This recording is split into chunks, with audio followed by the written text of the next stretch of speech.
हे guys, welcome back to the channel of Ayurveda Marathi. आज आपण आपला फर्स्ट टर्मचा नेक्स्ट टॉपिक घेऊया. तोच म्हणजे अस्थि शारीर. सो अस्थि शारीर मध्ये आपल्याला बेसिक पहिले बोन्सचं इंट्रोडक्शन बघायचे आहे, त्याचे टाइप्स बघायचे, इन्युमरेशन बघायची, व्याख्या बघायची आहे. सो त्यांनी आपल्याला लर्निंग ऑब्जेक्टिव्ह दिली आहे. त्यांनी कोणी NCSMच्या सिलेबसनी, आणि तुम्हाला या सिलेबसच्या पॅटर्न नुसार एक्झाम मध्ये क्वेश्चन्स येणार आहेत. तर लर्निंग ऑब्जेक्टिव्ह काय आहे? आपल्याला एन्युमिरेशन ऑफ अस्थि आलं पाहिजे, टाइप्स आले पाहिजे, स्वरूप आलं पाहिजे, त्यानंतर अस्थि संख्या अकॉर्डिंग टू डिफरंट आचार्यस, ते पण मी शिकवणार आहे आज. त्यानंतर अस्थि संघात आणि अस्थि सीमंत हे दोन टॉपिक आपण आज घेणार नाही, कारण आपण हे दोन्ही टॉपिक परिभाषा शारीरमध्ये कव्हर केलेले आहे. तुम्हाला जर माहिती नसेल तर तुम्ही जाऊन बघू शकता. परिभाषा टॉपिक मध्ये मी ऑलरेडी अस्थि संघात आणि अस्थि सीमंत शिकवलेले आहे. त्यासाठी मी एक शॉर्ट रफ रिव्हिजन करून देते तुम्हाला. अस्थि संघाताची टोटल संख्या किती होती? 14. अस्थि सीमंताची किती होती? सुश्रुतानुसार 14, तर आपण बघितलं तर वाग्भटानुसार 18 आहे. 18 का होती?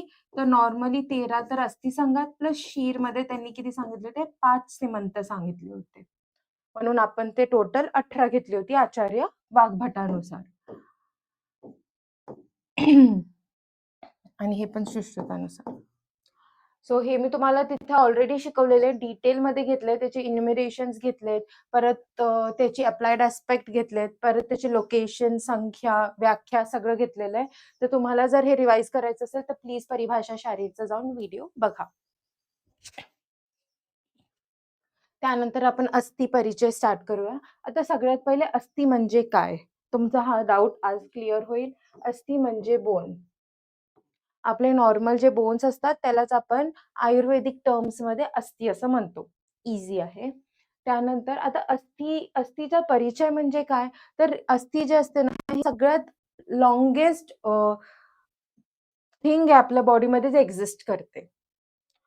आपल्याला माहिती आहे वन्स वी डाय, आपण काय करतो, आपल्याला गाळून देतात किंवा कोणत्या कोणत्या याच्यात क्रिमेशन करतात. डिफरंट टाइप ऑफ मेथड्स असतात. पण जे क्रिमेशन करतात किंवा जे गाळून देतात त्यांच्यासाठी तुम्ही लक्ष दिलं असेल तर जर 4-5 वर्षांनी परत ती बॉडी काढली तर आपल्याला फक्त काय भेटतील? बोन्स भेटतील. बाकी सगळं काय झालं असणार आहे? डिकम्पोज झालेलं असणार आहे. So it is the longest thing of the body that exist, म्हणून त्याला अस्थि परिचय मध्ये आपण सांगून दिलंय. त्याची व्याख्या सुद्धा तीच आहे, मी रिपीट करणार आहे. अस्थि पर्याय. आता अस्थि पर्याय इम्पॉर्टंट आहे. किक्कस आणि कुल्य हे दोन त्याचे पर्याय नाव आहेत. हे तुम्हाला MCQ साठी विचारतात. SAQ LAQ आला तरी तुम्हाला अस्थीचे पर्याय विचारतात. MCQ साठी तर खूपच इम्पॉर्टंट आहे. तर अस्थीचे पर्याय काय आहेत? किक्कस आणि कुल्य. या दोघांचा अर्थ काय? अर्थ या दोघांचा असे की हे धारण करतं, बॉडीला सपोर्ट करतं, त्याला आकार देतं, म्हणून याला किक्कस आणि कुल्य असं नाव दिलेलं आहे. त्यानंतर आपण अस्थीची व्याख्या बघूया. अस्त्यते इति अस्ति म्हणजे काय? सगळ्यात दीर्घ काळापर्यंत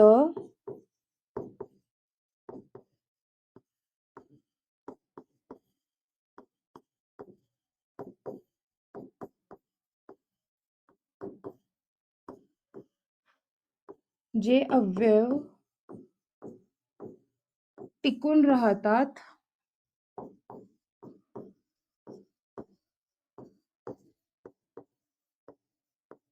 त्याला आपण अस्थि असं म्हणतो.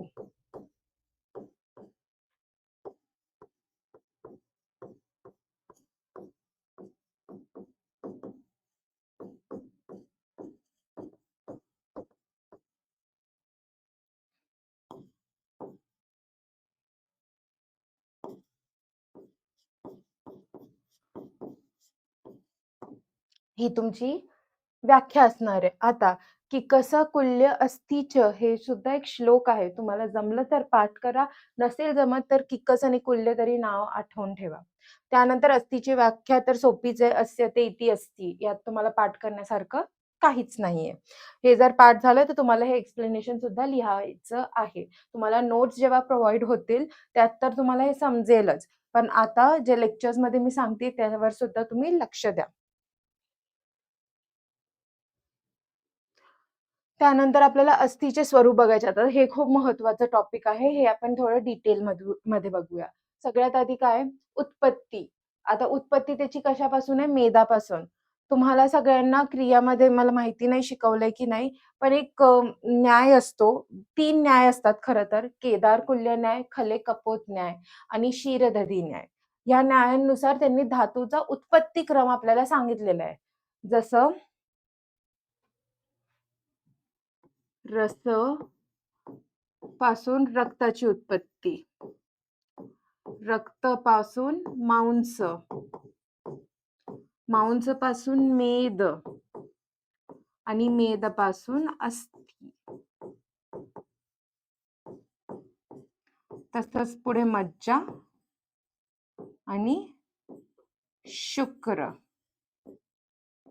हे आपलं उत्पत्तीचा क्रम आहे. जे सांगितलेलं आहे क्रियामध्ये तुम्हाला हे परत होईल, पण ते क्षीरदधी न्यायाच्या हिशोबाने हेच क्रम आपण फॉलो करतो. तर यामध्ये तुम्ही बघू शकता, तर मेदाचा पोषक अंशापासून अस्थीची उत्पत्ती होते. म्हणून इथं उत्पत्तीमध्ये आपण काय लिहिलंय? मेदापासून. खरं तर मेदापासून सिराची पण उत्पत्ती होते आणि स्नायूंची पण उत्पत्ती होते. परंतु जे मेद असतो, हे जेव्हा पाक होत असतो किंवा असं म्हणू आपण, हे जेव्हा शिजत असतं तेव्हा हे वेगवेगळ्या अवस्थेत शिजतं. मृदू पाक, मध्यम पाक आणि खरं पाक. मृदू म्हणजे खूप कमी शिजलंय, मध्यम म्हणजे बरोबर शिजलंय आणि खरं म्हणजे खूप अति शिजून गेलंय. तर जेव्हा मृदू पाक होत असतो तेव्हा त्याची कशाची उत्पत्ती होती? तर सिरांची. जेव्हा मध्यम पाक होतो तेव्हा स्नायूंची आणि जेव्हा खरं पाक होतो तेव्हा अस्थी. तर हे मेदापासून सिरा, स्नायू, अस्थी तिन्ही बनतात, परंतु त्यांचे पाक वेगवेगळे आहेत. म्हणजे ते किती प्रमाणे शिजलंय मेद किंवा त्याच्यावर किती संस्कार झालाय, अग्निसंस्काराची गोष्ट चालू आहे, त्याच्यावरून आपल्याला हे कळेल की काय फॉर्म झालंय. ठीक आहे. त्यानंतर आपण बघूया त्याच्यामध्ये महाभूत कशाचं डॉमिनन्स आहे. हे मी जरा इरेज करून टाकते म्हणजे का तुम्हाला मला जागा होईल. ठीक आहे. आय होप तुम्हाला हे कळलं असेल. सोपंच कॉन्सेप्ट होतं.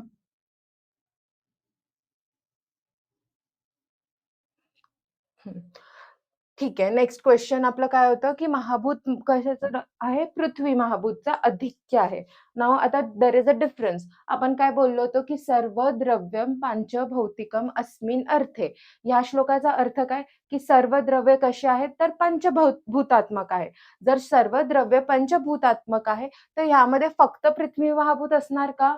नाही. यामध्ये पृथ्वी सोडून अन्य 4 महाभूत सुद्धा असणार आहेत. परंतु डिफरंट फॉर्म्स मध्ये. याच्यामध्ये फक्त पृथ्वी महाभूताचं काय आहे? अधिक्य आहेत. अधिक्य आहे म्हणजे जास्त प्रमाणात पृथ्वी महाभूत आहे. तर आता कोणता महाभूत काय कार्य करतोय अस्थीमध्ये हे सुद्धा आपल्याला माहिती पाहिजे. तर सगळ्यात आधी आकाश महाभूत घेऊया आपण. आकाश महाभूत काय करतो? तर छिद्र किंवा पोकळी निर्मिती करण्याचं कार्य करतो अस्थीमध्ये. अस्थी किंवा बोन जे असतं ते कम्प्लीट सॉलिड स्ट्रक्चर नसते. त्यामध्ये होल्स असतात, पोकळ्या असतात, छिद्र असतात. तर हे सगळं कोण फॉर्म करण्याचं काम करतं? तर आकाश महाभूत फॉर्म करण्याचं कार्य करतो.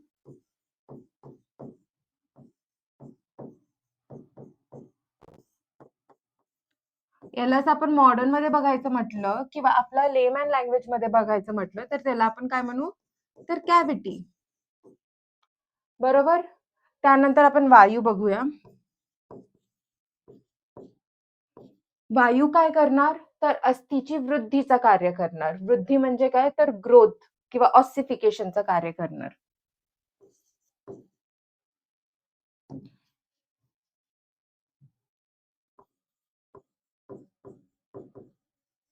अस्थि वृद्धी. काय म्हटलं होतं मी? ऑसिफिकेशन किंवा ग्रोथ. ठीक आहे. आता आपलं काय बघितलं आपण? आकाश बघितला, वायू बघितला. नेक्स्ट आहे अग्नी.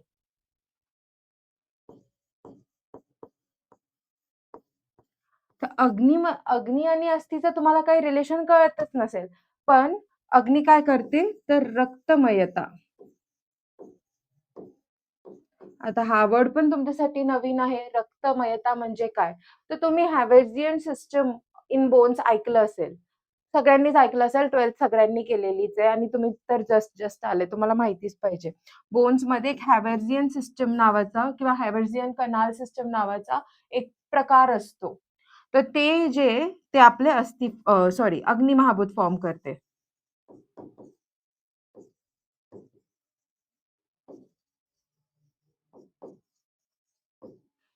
ठीक आहे.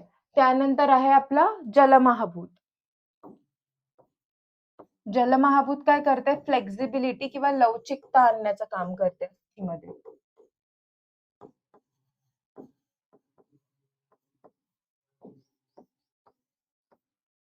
ठीक आहे. लास्ट इज आवर पृथ्वी महाभूत. पृथ्वी महाभूत काय करणार? कठिण्यता, जडत्व, गुरुत्व हे सगळं आणण्याचा. आता कठिण्यता म्हणजे काय? तर हार्डनेस. जडत्व आणि गुरुत्व म्हणजे काय? तर हेवीनेस. हे सगळं आणण्याचं कार्य करतात. ओके. आय होप तुम्हाला समजलं असेल. मी परत एकदा रिपीट करते.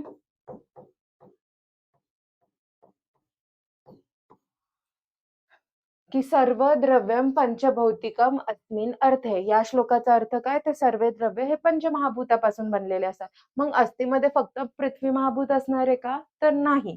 त्याच्यामध्ये सगळे महाभूत असणार आहे, परंतु पृथ्वी महाभूताचं काय असणार आहे? आधिक्य असणार आहे किंवा डॉमिनन्स असणार आहे.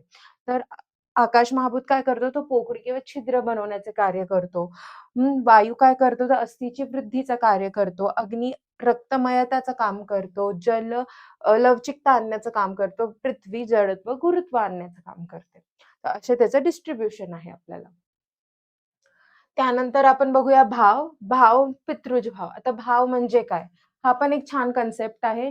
जेव्हा तुम्ही सेकंड इयरमध्ये जाल, तुम्हाला चरकांच्या शारीर स्थानमध्ये ना 6 भाव भेटतील, ज्याच्यामुळे गर्भाची उत्पत्ती होते.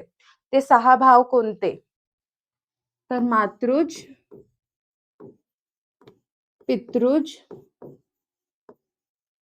सत्व, सातम्य, आहार आणि आत्मज.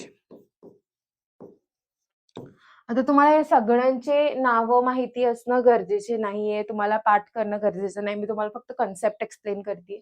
तर त्यातला याचा भाव काय? पितृज भाव. तर हे तुम्हाला का सांगितलं मी? तर जेवढे पण सॉफ्ट ऑर्गन्स असतील बॉडीमधले ते मातृज भावमधून येतात आणि जेवढे पण हार्ड ऑर्गन्स असतील, हार्ड स्ट्रक्चर्स असतील ते पितृज कडून येतात.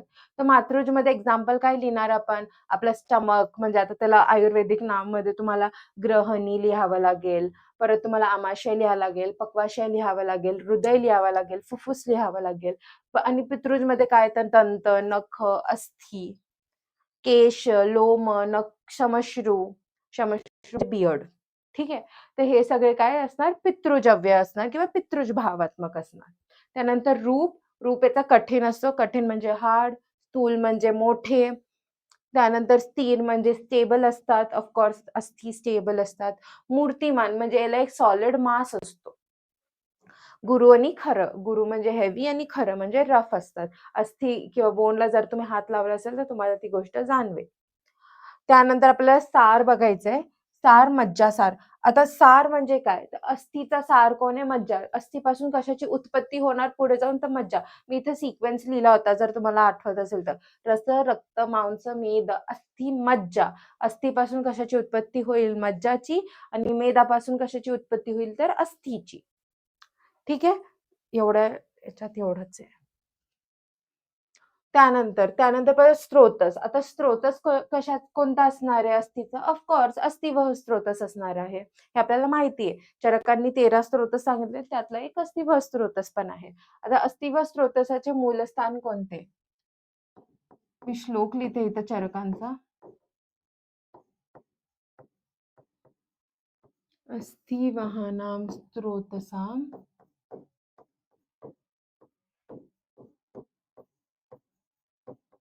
मेदो मूलम जघनम च.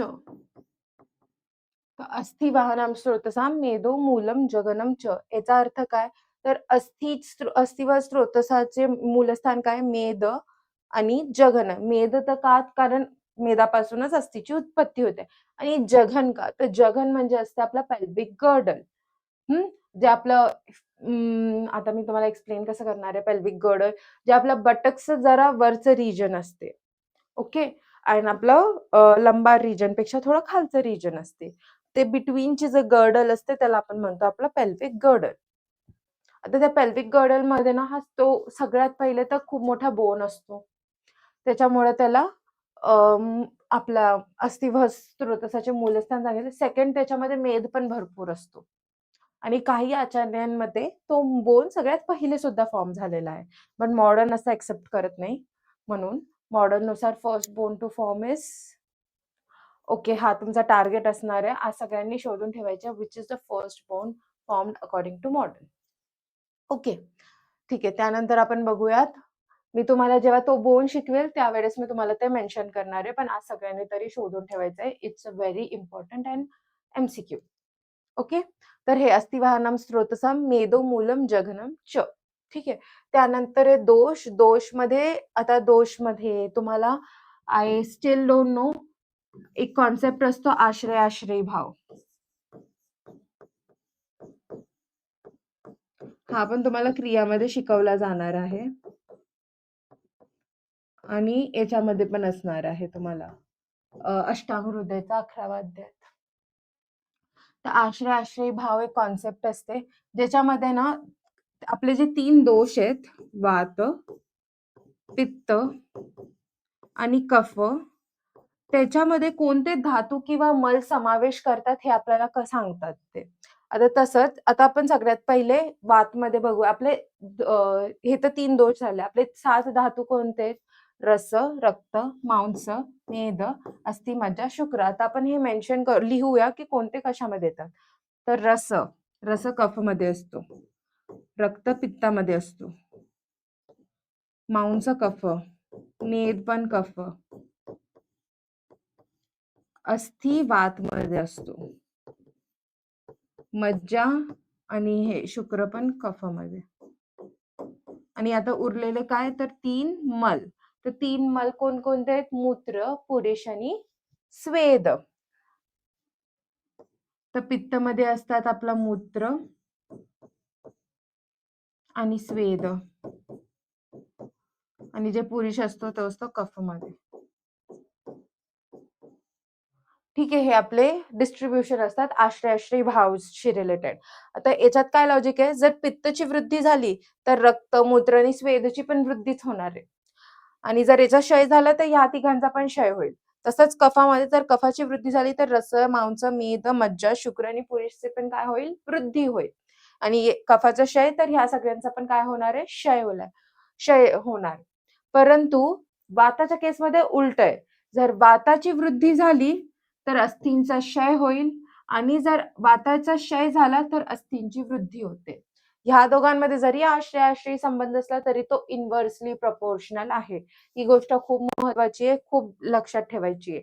काय? वाताची वृद्धीमध्ये अस्थीचा क्षय, अस्थीच्या वृद्धीमध्ये वाताचा क्षय. सेमच सांगितलंय मी पण फक्त फिरवून सांगितलंय. लक्षात ठेवा. हे व्हेरी इम्पॉर्टंट आहे. तुम्हाला माहिती असलंच पाहिजे. ठीक आहे.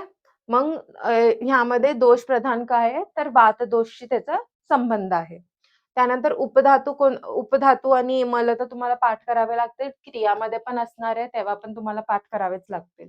तर उपधातूचा दंत आहे, मल याचा नख आहे. दंत आणि नख हे उपधातू आणि मल आहेत. कशाचे? तर अस्थीचे. त्यानंतर कला. तर कला पण खूप महत्वाची आहे. कला काय आहे? पुरुष धरा कला. आता पुरुष धरा सप्तकला असतात ते पण आपण आता फर्दर शिकणार आहोत. तुम्हाला कलाचं टॉपिक येणार आहे 3rd टर्मला. पण कला जे असतात 7 कला त्यातली जी पुरुषधरा कला आहे ना त्यालाच अस्थिधरा कला म्हणतात. आता हे का म्हणतात? याला काही लॉजिकल रिझन तर आम्हाला भेटलेला नाही, आचार्यांना सुद्धा नाही. परंतु त्यांनी जेव्हा ट्रीटमेंट करत होते तर तेव्हा त्यांना असं ध्यानात आलं की जेव्हा पुरुषधरा कला दूषित होते तेव्हा अस्थी व स्रोतसांवर सुद्धा फरक पडतो. किंवा अस्थीवर सुद्धा फरक पडतो. पण जेव्हा आपण पुरीषधर कलाची चिकित्सा करतो, तेव्हा आपल्याला अस्थी व स्रोतस किंवा अस्थींची सुद्धा वृद्धी किंवा छान त्याची डेव्हलपमेंट दिसायला भेटते.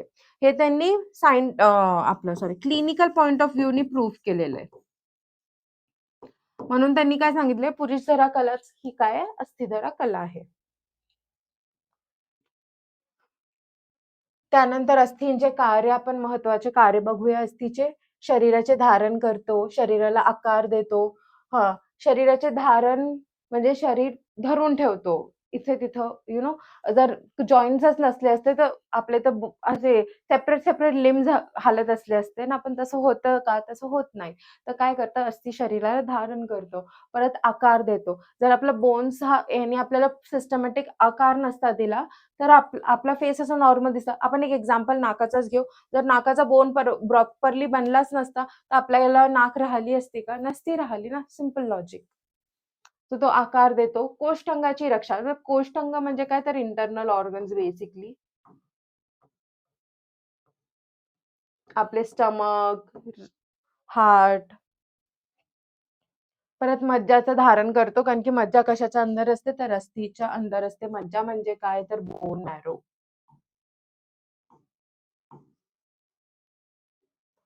त्यानंतर धातूंना आधार देतो.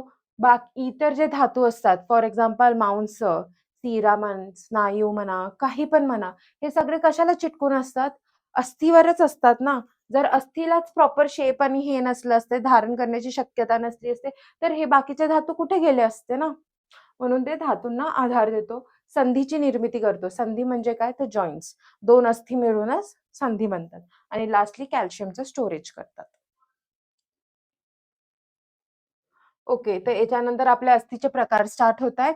तो आपण नेक्स्ट व्हिडिओपासून बघूया. एक क्विक रिव्हिजन घेऊया आपण हे. सर्वात आधी आपण लर्निंग ऑब्जेक्टिव्हज बघितले. त्यानंतर आपण अस्थीचा परिचय बघितला. अस्थीचे पर्याय नाव बघितले, दॅट इज किकस आणि कुल्य. अस्थीची व्याख्या बघितली, अस्य ते इति अस्थी. त्यानंतर अस्थीचं स्वरूपमध्ये आपण त्याची उत्पत्ती बघितली. जे मेदपासून होते, महाभूत, पृथ्वी, भाव, पितृज, रूप, कठीण, स्थूल, स्थिर, मूर्तिमान, गुरु आणि खर. सार काय होता? मज्जा.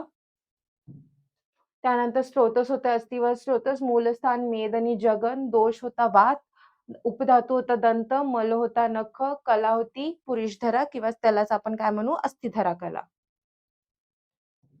लास्टली अस्थीचे कार्य बघितले होते आपण. शरीराला धारण करते, शरीराला आकार देते, कोष्ठंगाची रक्षा करत होते, मज्जाला मज्जाचं धारण करत होते, धातूंना आधार देत होते, संधीची निर्मिती करत होते आणि कॅल्शियमचं स्टोरेज होते. तर हे सगळं आपण ह्या फर्स्ट पार्टमध्ये बघितलंय. सेकंड व्हिडिओमध्ये आपण अस्थींचे प्रकार आणि त्याची संख्या बघूया. Thanks for watching the video patiently. Have a nice day ahead.